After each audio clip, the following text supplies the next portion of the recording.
আল্লাহর হুকুম মেনে চলে। এই হুকুমটা কিন্তু ব্যাপক, একবারই ব্যক্তি পর্যায় থেকে নিয়ে রাষ্ট্র পর্যায়ে, আন্তর্জাতিক পর্যায়ে সব ক্ষেত্রে আমরা যে কোনো পদক্ষেপ গ্রহণ করার ক্ষেত্রে এটা চিন্তা করব যে আল্লাহর রসুল অসন্তুষ্ট হন, আল্লাহর শরীয়তের বিরুদ্ধে কোনো চিন্তা, কোনো পদক্ষেপ চলে যাচ্ছে আমাদের, এটা যেন ভুলও না হতে পারে, সেটার জন্য খেয়াল করা এটা আমাদের বহুত বড় দায়িত্ব।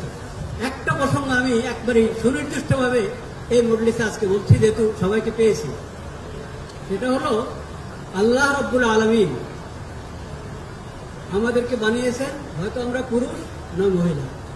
যাকে আল্লাহ পুরুষ বানিয়েছেন সে পুরুষ, যাকে আল্লাহ মহিলা বানিয়েছেন সে মহিলা। মহিলা বলে বলবে না আমি পুরুষ, পুরুষ বলে বলবে না আমি মহিলা। এটা হারাম, আল্লাহর সৃষ্টির সঙ্গে যুদ্ধ।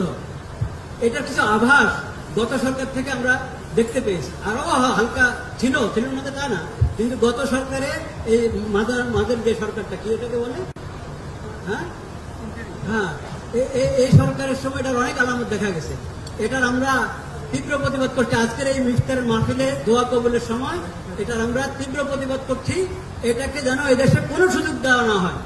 আল্লাহ যাকে পুরুষ বানিয়েছেন সে পুরুষ, আল্লাহ যাকে মহিলা বানিয়েছেন সে মহিলা।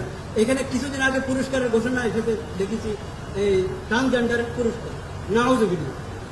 হ্যাঁ, সে আসলে পুরুষ কিন্তু মহিলার সাথে পুরস্কার পাবে আমাদের সরকারের কাছ থেকে না, কখনো না।